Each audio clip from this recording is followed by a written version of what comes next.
നമ്മൾ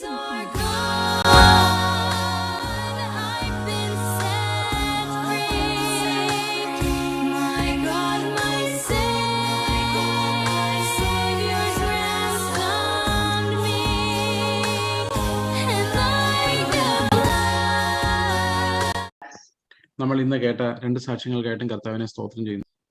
നമ്മൾ ഏറ്റവും ഇന്ന് പ്രധാനമായിട്ടും നമ്മൾ ചിന്തിക്കേണ്ട 1-2 വിഷയങ്ങൾ, കർത്താവിൻ്റെ രാജ്യത്തിലേക്ക് നമ്മൾ ഇറങ്ങുമ്പോൾ ക്രൂശ് എങ്ങനെയാണ് നമ്മുടെ ബന്ധങ്ങളെ ബാധിക്കുന്നത് എന്നുള്ളതാണ്. അത് ഈ ഒരു പശ്ചാത്തലത്തിൽ ഞാൻ നിങ്ങളോട് പറയുവാൻ ആഗ്രഹിക്കുന്നത്.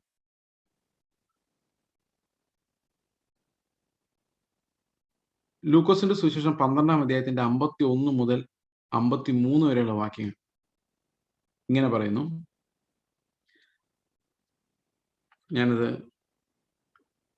ആർക്കെങ്കിലും ഒരാൾക്ക് വായിക്കാമോ? ലൂക്കോസിന്റെ 12-ന്റെ 51 മുതൽ 53 വരെ മലയാളത്തിൽ, എന്തെങ്കിലും ഇംഗ്ലീഷിലായിരിക്കും തോന്നുന്നുവോ? അല്ലല്ല, ഛിദ്രം വരുത്തുവാൻ അത്ര ഞാൻ വന്നിരിക്കുന്നത്. ഇനിമേലൊരു വീട്ടിൽ 20 മൂവരും 20 അങ്ങനെ ഇങ്ങനെ 5 പേർ തമ്മിൽ ഛിദ്രിച്ചിരിക്കും. ഇത് വളരെ രസകരമായിട്ട് തോന്നുന്നു. നമ്പറുകളൊക്കെ ഏതാണ്ട് ഈ സാഹചര്യത്തിൽ അടുത്തടുത്ത് വരുന്നുണ്ട്. ഈ ഒരു സാക്ഷ്യത്തിൽ അതേ നമ്പറുകൾ തന്നെയാണ്, ഏകദേശം ചെറിയ വ്യത്യാസമേ ഉള്ളൂ. അപ്പോൾ ഈ ഒരു റിലേഷൻഷിപ്പ് തമ്മിലുള്ള ഛിദ്രം എന്തുകൊണ്ടാണ് ഉണ്ടാകുന്നതെന്ന് ഞാൻ ആലോചിച്ചു പണ്ട് തന്നെ. അതിന്റെ പ്രധാനപ്പെട്ട കാരണം, നമ്മൾ വിശ്വാസിയായി കഴിയുമ്പോൾ അതിന്റെ ഏറ്റവും വലിയ നഷ്ടം നമുക്കല്ല, നമ്മുടെ ചുറ്റും നിൽക്കുന്നവർക്കാണെന്നുള്ളതാണ്. ഞാൻ വിശ്വാസം സ്വീകരിച്ച് സുവിശേഷ വേലയ്ക്ക് ഇറങ്ങുമ്പോൾ ഏറ്റവും കൂടുതൽ നഷ്ടം അനുഭവിക്കുന്നത് എൻ്റെ മാതാപിതാക്കളാണ്. കാരണം അവർക്ക് അവരുടെ കുടുംബം നിലനിർത്തിക്കൊണ്ടു പോകാനും അല്ലെങ്കിൽ ആ രീതിയിൽ സ്വത്ത് സമ്പാദിക്കാനുള്ള ഒരാൾ നഷ്ടപ്പെടുക. ഒരു മകൻ, ഇപ്പൊ എൻ്റെ മകൻ സുവിശേഷ വേലയിൽ ഇറങ്ങിയാൽ നഷ്ടപ്പെടുന്നത്, അല്ലെങ്കിൽ ഒരു ഭർത്താവ് സുവിശേഷ വേലയ്ക്ക് ഇറങ്ങിയാൽ നഷ്ടപ്പെടുന്നത്, കർത്താവിന്റെ പിന്നാലെ എല്ലാം വിട്ട് അനുഗമിച്ചാൽ നഷ്ടപ്പെടുന്നത് ചുറ്റുമുള്ളവർക്കാണ്. ലോകത്തിനാണ് നഷ്ടം, നമുക്കല്ല നഷ്ടം. നമ്മൾ ഇതെല്ലാം നേടുക ചെയ്യുന്നത്. നമ്മുടെ ചുറ്റുമുള്ളവരെല്ലാം ഒത്തിരി കാര്യങ്ങൾ നഷ്ടപ്പെടുന്നുണ്ട്. അവരുടെ സമാധാനമായ കുടുംബജീവിതം, അവർക്ക് ഈ ലോകത്തിലുള്ള എൻജോയ്മെന്റ്, അവർക്ക് നമ്മളിലൂടെ ലഭിക്കാവുന്ന അഭിവൃദ്ധി, സന്തോഷം, സമൃദ്ധി, ഇതെല്ലാം അവർ നഷ്ടപ്പെടുത്തുന്നവരാണ് നമ്മുടെ ചുറ്റുമുള്ളവർ. അപ്പൊ ദൈവരാജ്യം വരുമ്പോൾ നമ്മുടെ ചുറ്റുമുള്ളവർക്കാണ് ഭയങ്കരമായ നഷ്ടങ്ങൾ ഉണ്ടാകുന്നത്.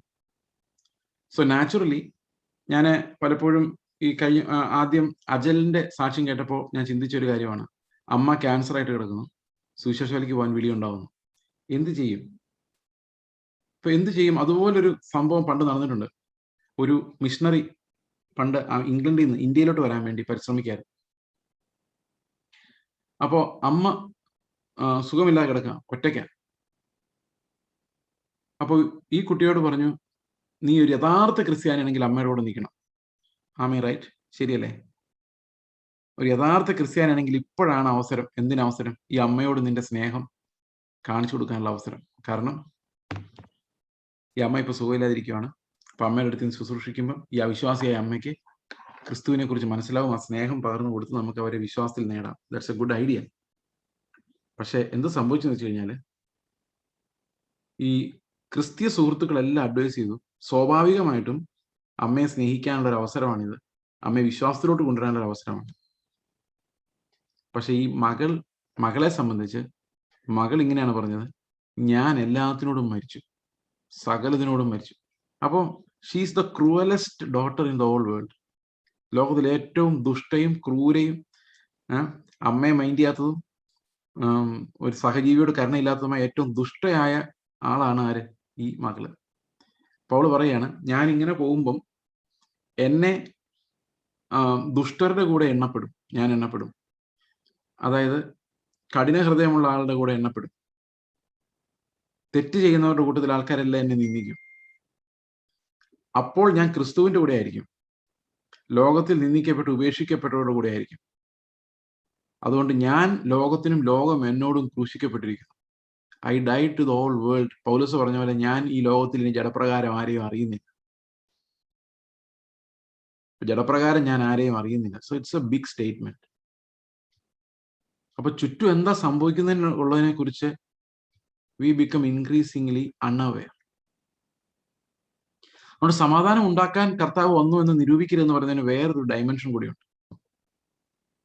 നമുക്ക് പലപ്പോഴും ഒരു കോംപ്രമൈസ്ഡ് പീസാണ് നമ്മുടെ വീടുകളിൽ നിൽക്കുന്നത്. A compromised peace. ഇപ്പൊ രാജലക്ഷ്മി സിസ്റ്റർ അനുഭവിച്ച പോലെ വലിയൊരു പീഡനത്തെക്കുറിച്ചല്ല ഞാൻ പറയും. ഒരു ലൈഫ് ആൻഡ് ഡെത്ത് ക്വസ്റ്റിനെ കുറിച്ചല്ല ഞാൻ പറയും. നമ്മൾ പലപ്പോഴും ഉപദേശിക്കുന്ന ഒരു കാര്യമാണ് ഭാര്യയും ഭർത്താവും ഒന്നിച്ചു നിൽക്കണം. സംഗതി ശരിയാണ്. 100% ഭാര്യയും ഭർത്താവും ഒന്നിച്ചു നിൽക്കണം. കാരണം അവരൊരു ശരീരമാണ്. പക്ഷെ അവിടെ ഒരു കോംപ്രമൈസ്ഡ് പീസ് ഉണ്ടാകാൻ പാടില്ല.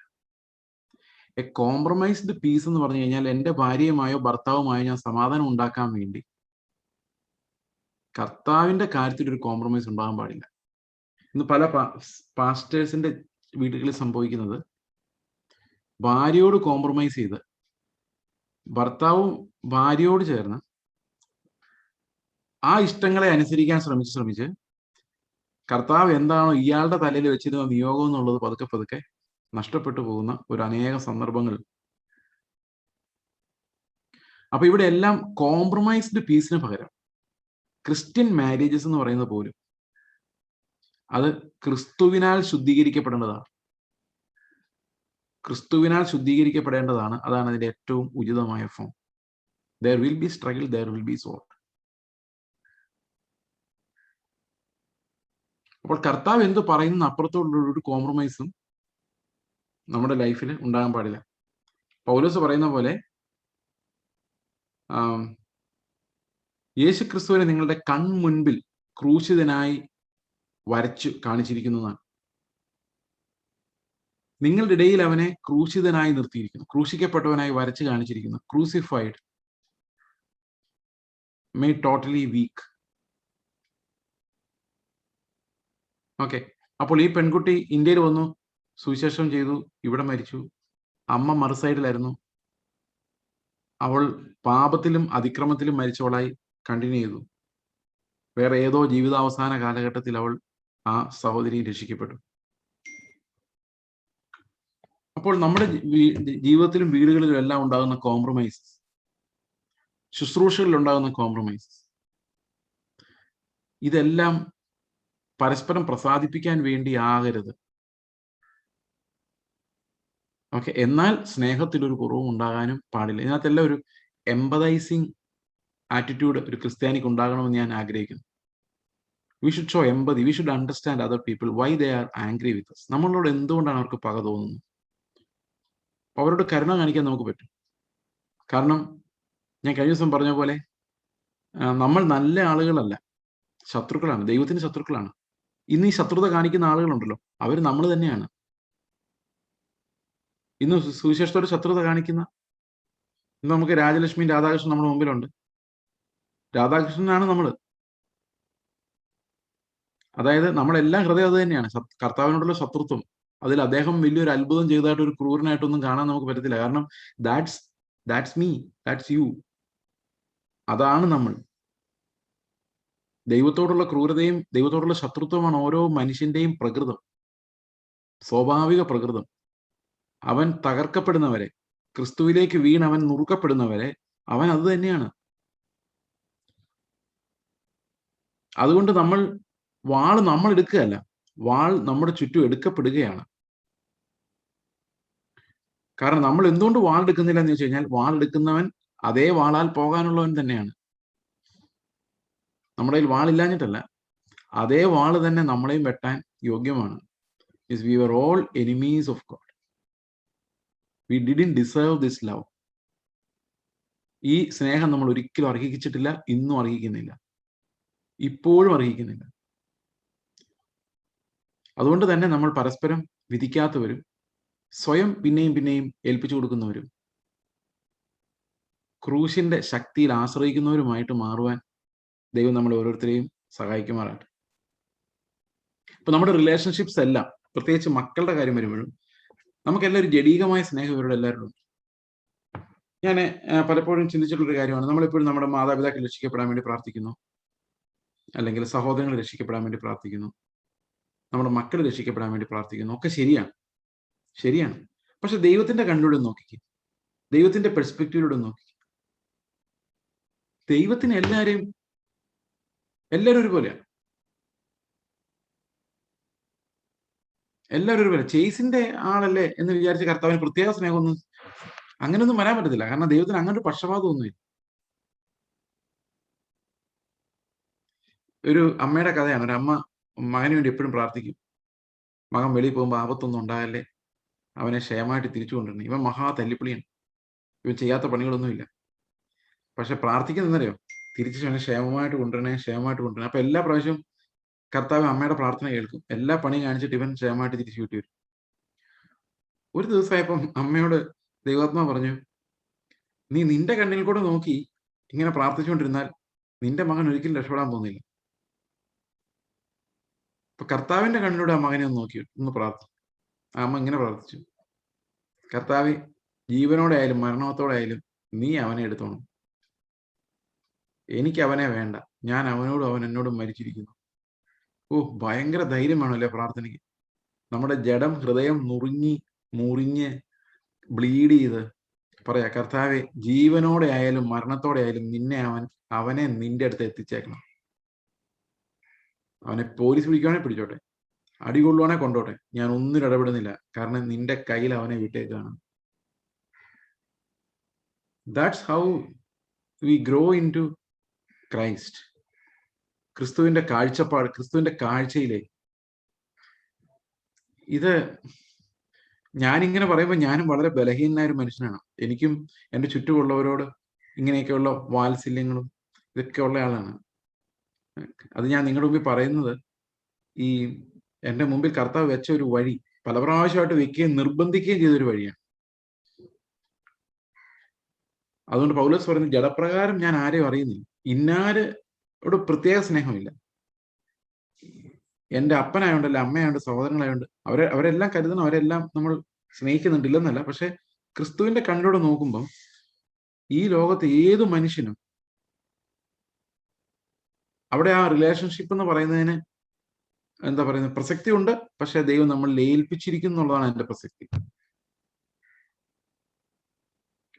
അപ്പോൾ ശരിക്കും ക്രോസ് ആൻഡ് ദ റിലേഷൻഷിപ്സ് എന്ന് പറയുന്നത് നമ്മുടെ മക്കളുടെ കാര്യത്തിലായാലും, നമ്മുടെ ഭാര്യാഭർത്തൃ ബന്ധത്തിലായാലും, എവിടെയായാലും എ പെർഫെക്റ്റ് സാങ്ക്ടിഫിക്കേഷനിലേക്ക് നമ്മൾ നടക്കുമ്പോൾ ക്രിസ്തുവിന്റെ ആ ഒരു ഫോക്കസ് അല്ലാതെ ബാക്കി എല്ലാത്തിനോടും നമ്മൾ മരിക്കുക എന്ന് പറയുന്നതാണ് ശരിക്കും ഐഡിയൽ ആയിട്ടുള്ള കാര്യം, മാതൃകയായിട്ടുള്ള കാര്യം. പലപ്പോഴും അങ്ങനെ ആകാറില്ല എന്നുള്ളതാണ്. പല ആളുകളും കുഞ്ഞുങ്ങളെ കുറിച്ച് ഒത്തിരി സങ്കടപ്പെട്ട് ജീവിക്കുകയാണ്. എൻ്റെ കുഞ്ഞുങ്ങൾ എന്തായിത്തീരും, ആ ഒരു ഭാരം നല്ലതാണ്. പക്ഷെ അതുകൊണ്ട് തന്നെ നമ്മൾ കർത്താവിലേക്ക് തിരിയുമ്പോൾ നമ്മൾ കർത്താവിന്റെ നീതിയോടെ, അവന്റെ കണ്ണുകളോടെ, അവന്റെ കരുണയോടെ, അവന്റെ മനോഭാവത്തോടെ നമ്മൾ നമ്മുടെ തന്നെ മക്കളെ നോക്കുമ്പോൾ നമുക്കറിയാം അവർക്കൊരിത്തിരി ഒരു നുള്ളിന്റെ കുറവുണ്ട്. അവരിത്തിരി ദൈവം അത് കൈകാര്യം ചെയ്തേ പറ്റുള്ളൂ. ഞാൻ അവരെ ആ നുള്ളിൽ നിന്ന് രക്ഷിക്കുകയല്ല ചെയ്യേണ്ടത്. കർത്താവിന്റെ ഹിതം, ഏറ്റവും പെർഫെക്റ്റ് ആയിട്ടുള്ള ഹിതം, അവരെ കർത്താവിന്റെ നാമത്തിൽ ഇത് പറയാൻ അസാമാന്യ ധൈര്യം വേണം. ഞാൻ ധൈര്യത്തോടെ അല്ല പറയുന്നത്, രണ്ടും കൽപ്പിച്ച് പറയുക.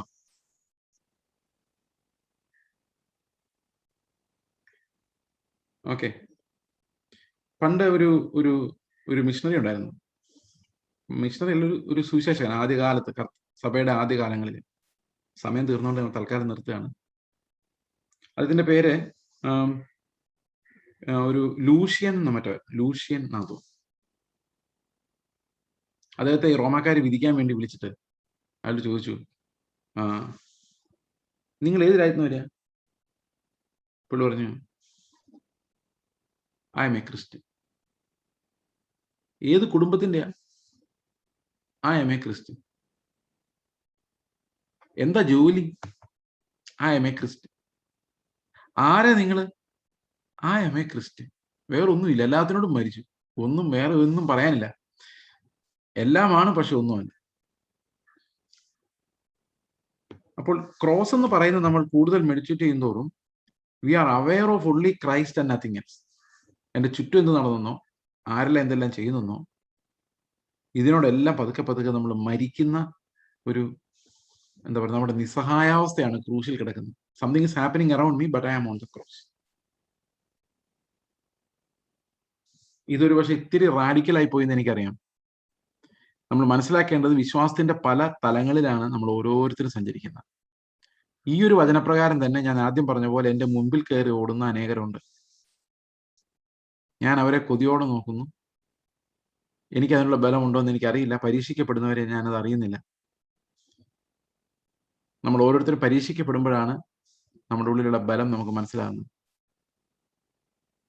അതുകൊണ്ട് പരസ്പരം നമ്മൾ ഒരു ഉപദേഷ്ടാവിന്റെ ചെയറിലിരിക്കാതെ ദാസന്റെ ചെയറിൽ എല്ലാവരും ഇരുന്നാൽ നമുക്ക് എല്ലാവരിൽ നിന്നും പഠിക്കാൻ പറ്റും. എന്റെ മുമ്പിൽ കർത്താവിന്റെ അടുത്തേക്ക് ഓടുന്നവനെ നോക്കി പഠിക്കാൻ പറ്റും. ഞാൻ ഈ കഴിഞ്ഞ ദിവസം പലപ്പോഴും ആലോചിച്ചിട്ടുണ്ട്. ആ ഫാസ്റ്റിംഗ് പ്രയർ നടന്നുകൊണ്ടിരുന്ന സമയത്തെല്ലാം ഈ രാജലക്ഷ്മി സിസ്റ്ററുടെ വിഷയം ഇങ്ങനെ മുമ്പിൽ ഒരു ക്ലൗഡായിട്ട് നിൽക്കുകയായിരുന്നു. അപ്പോൾ അവിടെ നിന്നാണ് നമ്മൾ ഇനി പഠിക്കാനുള്ളത്. അത് എത്ര വലിയ പണ്ഡിതനായാലും. അതുപോലെ ഓരോരോ കാലഘട്ടങ്ങളിൽ നമ്മുടെ മുൻപിൽ കർത്താവ് വെക്കുന്ന ഓരോരോ സന്ദർഭങ്ങളിലൂടെ നമ്മൾ നമ്മുടെ ധാരണകളെ തിരുത്തിക്കൊണ്ടിരിക്കണം. എങ്ങോട്ട് തിരുത്തണം? ക്രിസ്തുവിന് അനുരൂപമായ ആ പുതിയ മനുഷ്യന്റെ പെർഫെക്ഷനിലേക്ക് നമ്മൾ തിരുത്തിക്കൊണ്ടിരിക്കണം.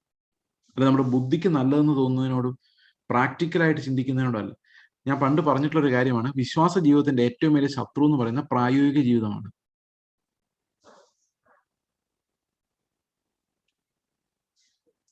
ഓക്കെ, അപ്പോൾ വിശ്വാസ ജീവിതം ഇമ്പോസിബിൾ ആണ്, അത് വേദനയുള്ളതാണ്, ഭയങ്കര പ്രതിസന്ധിയാണ്.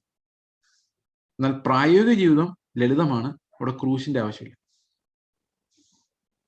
അപ്പൊ വിശ്വാസ ജീവിതം എന്ന് പറയുന്നത് it's not by what you see, it's by what you believe. ഇപ്പൊ കാണുന്ന ജീവിതം ജീവിക്കാൻ നമുക്ക് നിസ്സാരമാണ്. എന്നാൽ വിശ്വാസത്തോടെയുള്ള ജീവിതം ജീവിക്കാൻ നമുക്ക് ക്രൂശിനെ അതിജീവിച്ചേ പറ്റൂ, ഇടുക്കുവഴിയിലൂടെ കടന്നേ പറ്റൂ, കോസ്റ്റ് കൗണ്ട് ചെയ്ത് നോക്കിയേ പറ്റൂ. അതുകൊണ്ട് ദൈവം നിങ്ങളെ ഈ വചനങ്ങളാൽ സഹായിക്കുമാറാകട്ടെ എന്ന് ഞാൻ പ്രാർത്ഥിക്കുന്നു. ദൈവം നമ്മുടെ മുമ്പിൽ വെച്ചിരിക്കുന്ന ഓട്ടം ഓടുന്നവരെല്ലാം പ്രോത്സാഹിപ്പിക്കുക. എല്ലാവരും മുമ്പോട്ട് വരട്ടെ. നമ്മുടെ മുമ്പിൽ കയറിയ ആൾക്കാർ ഓടട്ടെ. നമ്മൾ പിന്നിലായി പോകാതിരിക്കാൻ ഓരോരുത്തരും സൂക്ഷിച്ചു കൊള്ളട്ടെ. ഇപ്പൊ നിങ്ങൾ ചോദിക്കും, മുമ്പേ കുറെ പേര് ഓടട്ടെ എന്ന് പറഞ്ഞാൽ പിന്നെ നമ്മൾ പിമ്പിലായി പോകില്ലെന്ന്. അതാണ് അതിന്റെ ബാലൻസ്. നമ്മുടെ മുമ്പിൽ ഒത്തിരി പേര് കയറി ഓടട്ടെ, നമ്മൾ ആരുടെയും പിന്നിലായി പോകാതിരിക്കട്ടെ എന്ന് പറഞ്ഞാൽ അതിന്റെ അർത്ഥം എന്താ? നമ്മളും അതേ സ്പീഡിൽ തന്നെ ഓടട്ടെ. ദൈവം അതിനുള്ള കൃപ എല്ലാവർക്കും നൽകുമാറാകട്ടെ എന്ന് പ്രാർത്ഥിക്കുന്നു. അതുകൊണ്ട് ഒന്നിനെയും ഭയപ്പെടാത്തവരായി ക്രിസ്തു നമ്മുടെ മുമ്പിൽ വെച്ചിരിക്കുന്ന പ്രാഗൽഭ്യത്തിന് വേണ്ടി, വിരുദിനു വേണ്ടി മാത്രം ഓടുവാൻ നമ്മളിൽ ചിലരെങ്കിലും, നമ്മളിൽ പലരും, അല്ലെങ്കിൽ നമ്മളിൽ എല്ലാവരും ഓടുമാറാകട്ടെ എന്ന് പ്രാർത്ഥിക്കുകയും ചെയ്യുന്നു. God bless you all.